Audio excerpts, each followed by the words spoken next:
Sophia Anderson had always believed she was destined for more than ceiling fans and predictable bedtime routines. 7 years of marriage to Captain Bryce Anderson, yes, everyone called him Captain, even at dinner parties, which should have been her first red flag, had taught her exactly what settling looked like. And tonight, staring at those rotating blades above their king-sized bed like some hypnotic symbol of her trapped existence, she finally understood the cruel irony of marrying someone whose job was literally taking off. He'd just returned from another 4-day rotation, Dallas to LA to Phoenix to Denver, and back home to their sprawling Scottsdale paradise. The house was gorgeous, she'd give him that. Floor-to-ceiling windows, granite countertops, a view of the McDowell Mountains that real estate photographers would kill for. But gorgeous houses didn't fill the void where excitement should live. When he reached for her in that familiar, gentle way that screamed, "I've been in hotels for 4 days, and now I want my wife to make everything feel normal again." Something inside her snapped like over-tightened elastic. She flinched, actually recoiled from his touch like he'd tried to hand her a live scorpion. "Sophia, are you okay?" His voice carried that same steady calm he probably used to reassure nervous passengers during turbulence. Always so measured, always so perfectly controlled. "I'm not in the mood for this, or for you." The words tumbled out sharper than she'd intended, but God, they felt good, like finally exhaling after holding your breath underwater. She watched his face change, confusion replacing that expectant warmth, and felt a perverse satisfaction at disrupting his carefully maintained equilibrium. For once, Captain Predictable didn't have a script for this situation. "What's going on?" He sat up, and even in the dim light, she could see him shifting into problem-solving mode, the same way he probably approached mechanical failures at 37,000 feet. "Nothing's going on, Bryce. You just don't get it, do you? You think coming home every few days and reaching for me at night somehow makes you a good husband." It was cruel, she knew, but accuracy often was. 7 years of watching him approach their marriage like a flight plan, methodical, efficient, devoid of any real passion, had crystallized into this moment of brutal honesty. "Where is this coming from?" "From months of pretending," she snapped, sitting up now too, energy coursing through her, like she'd finally found the courage to say what she'd been rehearsing in her head during all those solo dinners. "Of doing this whole routine, me playing the beautiful wife while you fly around the country and think a few text messages from cruising altitude fixes everything." The hurt in his eyes was immediate and obvious, but Sophia found she didn't care. If anything, it proved her point. He was so genuinely surprised by her dissatisfaction, so completely unaware of her growing resentment, that it only validated every bitter thought she'd harbored. "I thought maybe—" "You thought wrong," she cut him off, feeling powerful in a way she hadn't experienced since Marcus Sullivan had looked at her across that marble conference table and made her feel like someone worth pursuing instead of someone worth maintaining. "God, do you ever not assume everything's fine because you put in minimal effort? Flying around doesn't make you important, Bryce. It makes you absent." She watched him process this, saw his pilot brain trying to categorize her words like weather patterns or instrument readings, always analyzing, never just feeling. "I work 60-hour weeks to keep us comfortable. I handle the mortgage on this house, your car payments. Money, Bryce, always money." She heard herself laughing, sharp and bitter. "What about passion, fire, a backbone? You think because you wear that uniform and get to say, 'This is your captain speaking,' that you're some kind of hero?" The uniform comment hit exactly where she'd aimed. She'd watched him preen in that navy blue Southwest Airlines captain's outfit, seen how flight attendants and passengers looked at him with automatic respect, and known that respect was borrowed, not earned. Anyone could follow protocols and push buttons when the manual told them to. "You used to like that about me," he said quietly, and for a moment, just a moment, she almost felt guilty. "I used to settle for it," she shot back, momentum carrying her past any possibility of retreat. "Do you know what it's like being married to someone whose biggest thrill is a perfect landing in crosswinds?" This was the moment she could have stopped, should have stopped, could have taken it back, blamed stress or wine or hormones. But watching his face crumble with the realization that she found his proudest achievements boring felt like finally telling the truth after years of polite lies. "What changed?" he asked. Why now? She shrugged, the gesture deliberately casual, knowing it would wound him more than screaming would. People grow up. Maybe I outgrew this. She gestured vaguely at their bedroom, their life, him. The silence that followed was different from all the other silences in their marriage. Not comfortable, not familiar. This one had weight, like storm clouds gathering before the lightning hits. "Sophia," he said carefully, using that measured tone she'd grown to hate. "If you're unhappy, I deserve the truth. Not attitude, not sarcasm. Just talk to me." She tilted her head, studying him like he was a particularly naive client trying to negotiate a property price without understanding market value. "Do you, though?" Because that was the real question, wasn't it? Did the man who'd assumed her contentment for 7 years, who'd built their entire relationship on his ability to provide stability while remaining fundamentally absent, really deserve her truth?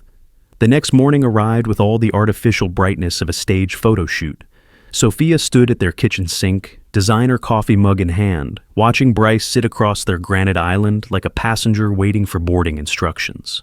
He looked lost without his uniform, she realized, just another man in khakis and a polo shirt, stripped of the authority that Southwest Airlines had loaned him. She'd already dressed for success in her favorite black Saint Laurent dress, the one that made her look like she belonged in boardrooms and luxury listings, rather than suburban kitchens having awkward conversations about feelings. Today was the Pinnacle Properties client appreciation event, her event, and she'd be damned if she was going to let his wounded puppy routine ruin her concentration. "You meant what you said last night?" His voice carried that same pilot-trained composure, but she could hear, the hairline fractures underneath. Sophia didn't look up from her phone, where she was reviewing the guest list for tonight's party. Marcus Sullivan's name sat there among the other high-net-worth clients, and she felt a familiar flutter of anticipation. Unlike her husband, Marcus understood that success meant taking risks, making moves, actually living instead of just maintaining altitude. "I don't repeat myself, Bryce." The beauty of that response was its efficiency. No room for negotiation, no invitation to further discussion.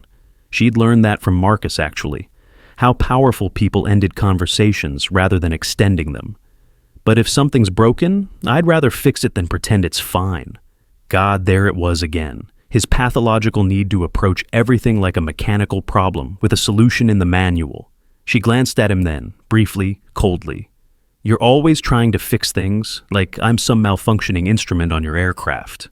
Maybe that's the problem." She watched him absorb this, saw him trying to compute how his greatest strength, his reliability, his problem-solving ability, had somehow become a liability in his wife's eyes.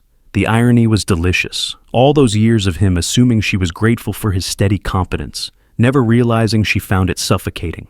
"I'm your husband," he said, like stating his job title would clarify his role. That used to mean something. Sophia set her mug down, with deliberate precision, the sound sharp against granite. "It still does, just not what you think."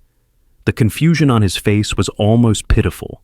7 years of marriage, and he still didn't understand that she'd married a uniform, not a man. The prestige of being a pilot's wife, the travel benefits, the respect that came with dating someone whose job required actual skill.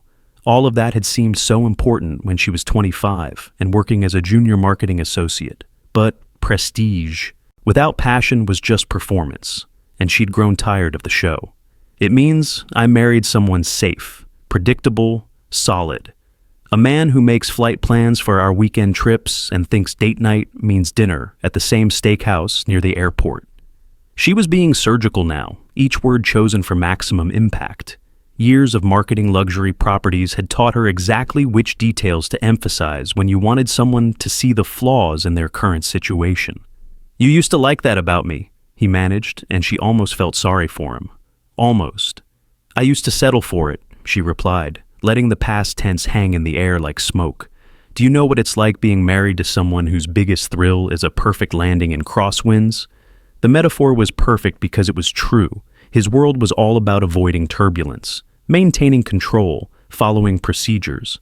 Meanwhile, she discovered what it felt like to free fall with someone who actually understood risk, who built empires instead of just flying between them. "What changed?" he asked, and she could hear him struggling to identify the malfunction in their perfectly maintained system. "Why now?" Sophia shrugged, the gesture as casual as ordering coffee. People grow up. Maybe I outgrew this.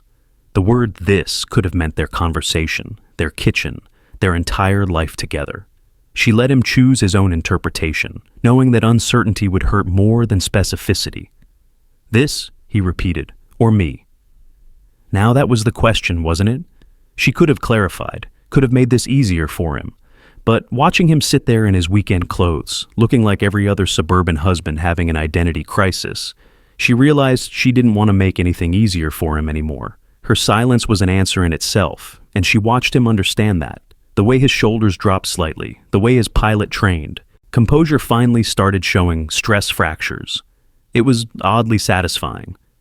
"Sophia," he said carefully, switching to that tone he probably used for nervous passengers during rough weather.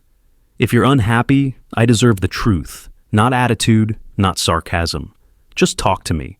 She tilted her head, studying him like a difficult client who didn't understand market realities. "Do you, though?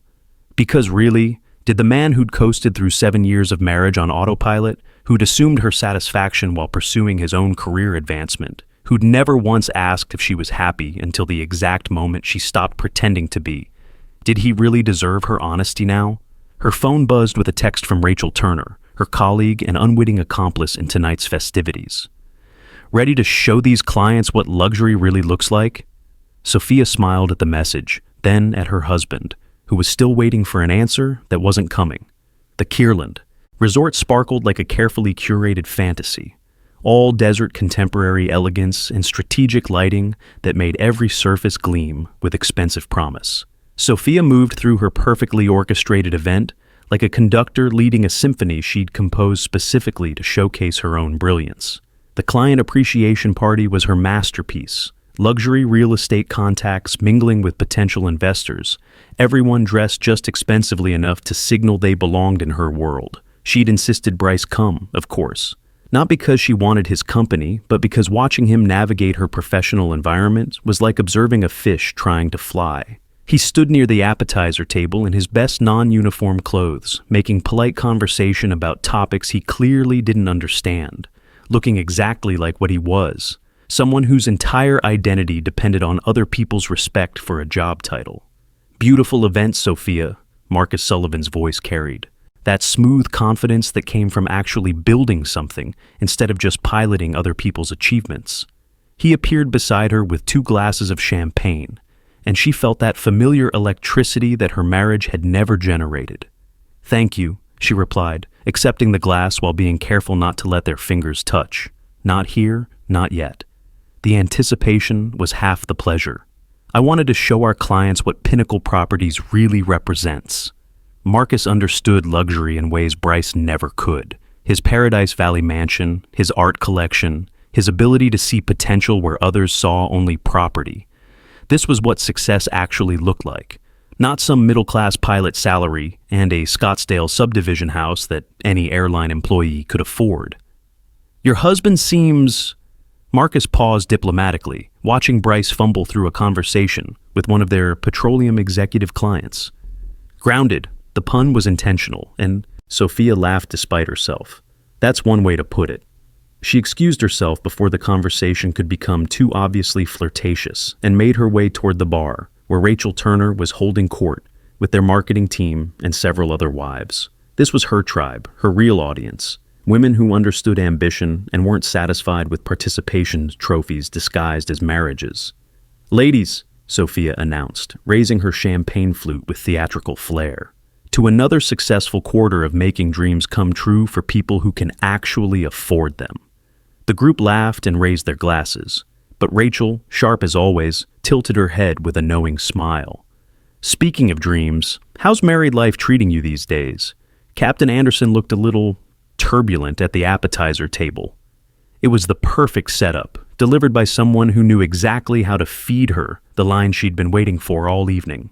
Sophia could feel the attention of the group focusing on her, could sense the anticipation of women who lived for this kind of social theater. The wine had made her bold, or maybe she'd simply reached the point where pretending required more energy than telling the truth.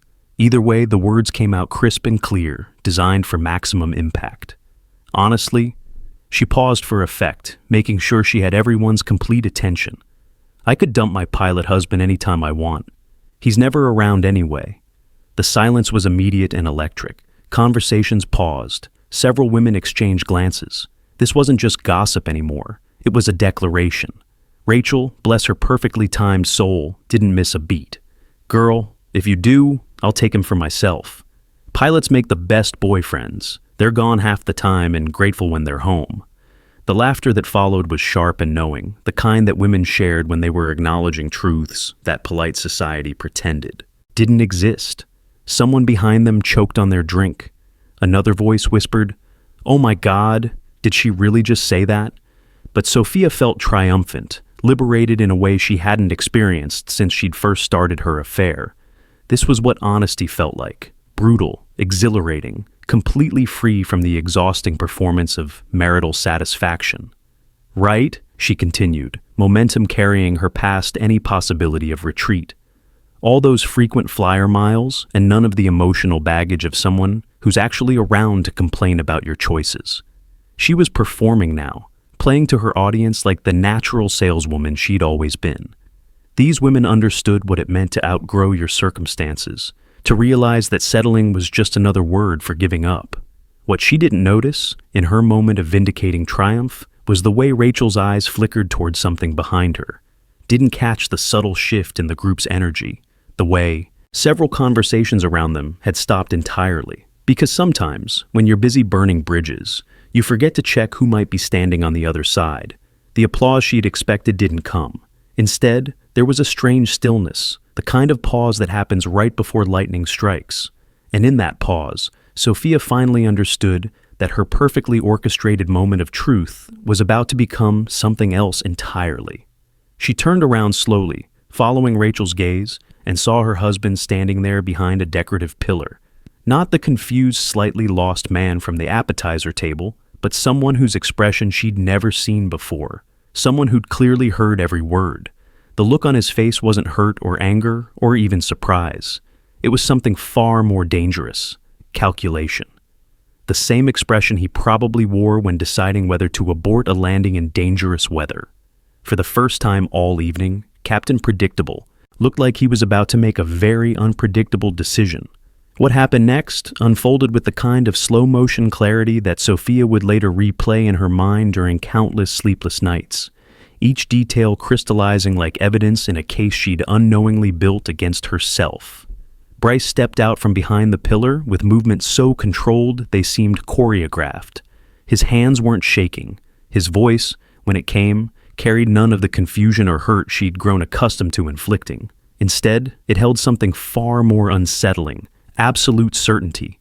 "Maybe," he said, loud enough for their entire corner of the party to hear, "someone should value what I give." The words hit the group like a sudden altitude drop. Conversation stopped mid-sentence. Wine glasses paused halfway to lips.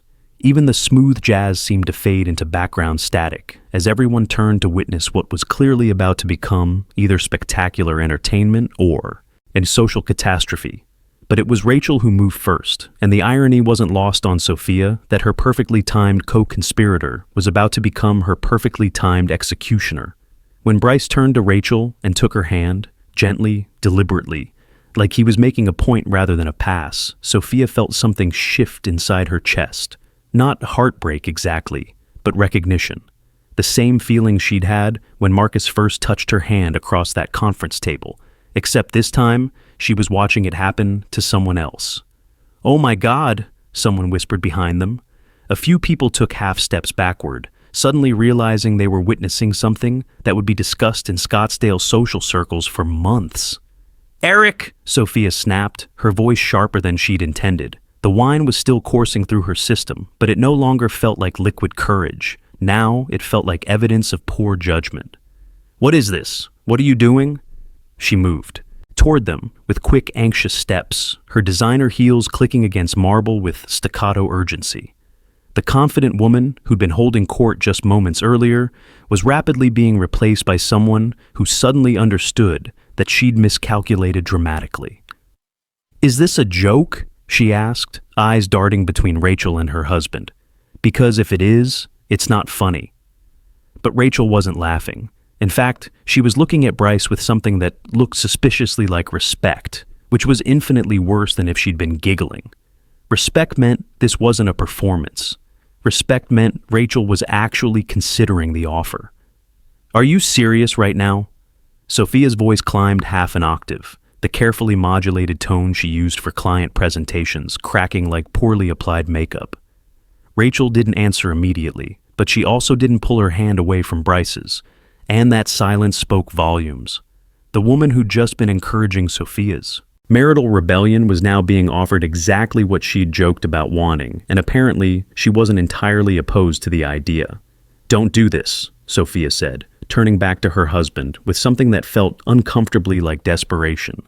"Don't try to make some point in front of everyone." But Bryce just looked at her with those steady pilot eyes, the same ones she'd found so boring for 7 years, and now they seemed to see right through her carefully constructed facade. "You already made the point, Sophia. I just heard it this time." The simple truth of that statement hit harder than any accusation could have. She had made the point. She'd announced to a room full of their peers that her marriage was disposable, that her husband was negligible, that she could walk away anytime she wanted, and now he was calling her bluff in the most public way possible.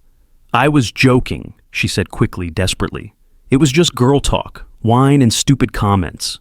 "You called our marriage optional," he replied with the same measured calm he probably used during emergency procedures. "That's not stupid, that's surgical." Around them, the party was dissolving into whispered conversations and strategic retreats. Nobody wanted to be caught too close to the blast radius of what was clearly a marriage detonating in real time. Even Marcus, she noticed with a sinking feeling, had disappeared entirely rather than risk association with the spectacle.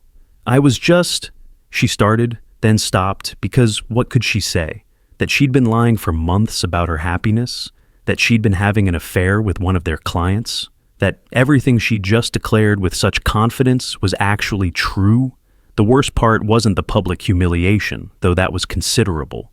The worst part was watching her husband, boring, predictable Bryce, handle the situation with more grace and strategic thinking than she'd ever given him credit for. While she was scrambling for damage control, he was playing 3 moves ahead. "We should go," someone said behind them, and chairs started scraping against marble as people began their strategic evacuations. Her perfectly orchestrated client appreciation event was becoming a therapy session conducted in public, with her as the unwilling patient. But Bryce wasn't finished. He turned back to the remaining audience with that same unshakable composure and said, "I think we all deserve partners who know our value." It was a masterclass in dignity, delivered by someone she'd spent years underestimating. And as she stood there in her expensive dress, surrounded by the wreckage of her own making, Sophia finally understood that she'd been playing a game where she didn't know the rules, and apparently, she'd just lost. The drive home from the Kierland resort felt like a funeral procession for Sophia's carefully constructed life.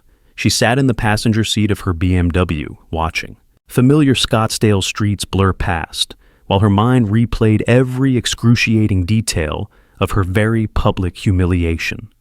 The silence between them wasn't uncomfortable for Bryce. If anything, he seemed more relaxed than she'd seen him in months. But for her, it was suffocating. By the time they reached their house, Sophia had oscillated between rage and panic so many times that she felt emotionally seasick. The moment they walked through the front door, she exploded like a champagne bottle that had been shaken too vigorously. "We need to talk," she announced, as if this somehow gave her control over a situation that had already spiraled completely beyond her management. But Bryce was already seated in their living room, looking infuriatingly calm.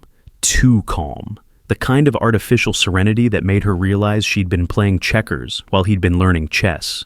She noticed the manila envelope on their coffee table immediately, sitting there like a bomb waiting for someone to trip the wire. "What's that?" she asked, though something in her stomach was already clenching with recognition. "You tell me," he said with a mildness that was somehow more terrifying than shouting would have been. "You've always been better with presentations." Sophia stared at the envelope like it contained evidence of war crimes, which, in a way, it did. When she crossed her arms and tried to summon her professional authority, her voice came out higher than intended. "If this is about what Rachel said, "This isn't about Rachel," he cut her off with surgical precision. "This is about Marcus Sullivan and the Phoenician Hotel, and those weekend property tours that GPS tracking shows never went anywhere near actual properties." The floor seemed to shift beneath her feet. She'd been so careful, so strategic about her affair. Or so she'd thought. Apparently, while she'd been planning her escape route, her husband had been conducting his own investigation with the same methodical attention to detail he brought to flight planning. "You went through my phone? I went through the digital breadcrumbs you left scattered around, like someone who'd never heard of cloud storage," he replied, opening the envelope with movements so deliberate they felt choreographed. Screenshots, hotel receipts, text messages that were automatically backing up to our shared account, geographic data, audio recordings from calls you forgot were being saved. He laid out the evidence like a prosecutor presenting a case, each piece of paper landing on the coffee table with soft, devastating finality. Photos from her Instagram that contradicted her supposed work schedule, credit card statements showing luxury dinners for two when she'd claimed to be showing properties alone, messages to Marcus discussing their future together and how to handle the pilot situation. Sophia felt her carefully constructed narrative crumbling like a house, built on sand during an earthquake. She'd thought she was being clever, strategic, staying just careful enough to maintain plausible deniability. Instead, she'd been creating a comprehensive record of her own betrayal. "I was lonely," she whispered, going for the sympathy play that had worked on Marcus when she'd first justified the affair to herself. "No," Bryce said with the kind of finality usually reserved for air traffic control communications. "You were bored. There's a difference. Lonely people try to fix their relationships. Bored people shop for replacements." The accuracy of that assessment hit harder than any accusation could have. Because he was right, wasn't he? She hadn't been suffering in silence or trying to communicate her needs. She'd been auditioning her husband's replacement while maintaining the financial benefits of her current arrangement. "This isn't who I am," she tried, but the words sounded hollow even to her own ears. "It's exactly who you are," he replied quietly. "And tonight at that party, you showed everyone. Your colleagues, your clients, your friends. You performed your contempt for me like it was a TED Talk on personal liberation." She crawled toward the coffee table, hands shaking, finally understanding that this wasn't a fight she could win through manipulation or tears. This was a systematic dismantling conducted by someone she'd fundamentally underestimated. "I made a mistake," she sobbed, reaching for the oldest play in the infidelity handbook. "But I don't want to lose you. I don't want to lose us." Bryce stood with the same measured precision he probably used during pre-flight checks, and when he looked at her, she saw something that chilled her more than anger ever could. Complete indifference. "You already did," he said simply. 3 months later, the morning sun streaming through the windows of what was now exclusively Bryce's house felt like a personal insult to Sophia Anderson, or Sophia Reed, as she'd had to go back to calling herself. She sat in her studio apartment in Tempe, scrolling through social media photos of her former life, like a tourist visiting somewhere she'd never really belonged. The divorce had been swift and surgical, conducted with the same methodical precision Bryce brought to everything else. Arizona's adultery laws had made her affair legally expensive, and her public humiliation at the Kierland Resort had made it socially costly. Pinnacle Properties had quietly encouraged her to pursue opportunities elsewhere when Marcus Sullivan canceled his contract, and several other clients followed suit. She'd lost her marriage, her job, her social standing, and most of her financial security in a domino effect that had started with 7 words at a party. "I could dump my pilot husband any time." The irony wasn't lost on her that Rachel Turner was now posting photos from Papago Park, walking hand in hand with the man Sophia had so confidently declared disposable. They looked genuinely happy together, which was perhaps the cruelest cut of all. Sophia had thought she was trading up, moving from boring stability to exciting possibility. Instead, she'd learned the difference between love and infatuation, between partnership and performance, between someone who valued you and someone who simply desired what you represented. Some lessons, she was discovering, were only learned the hard way.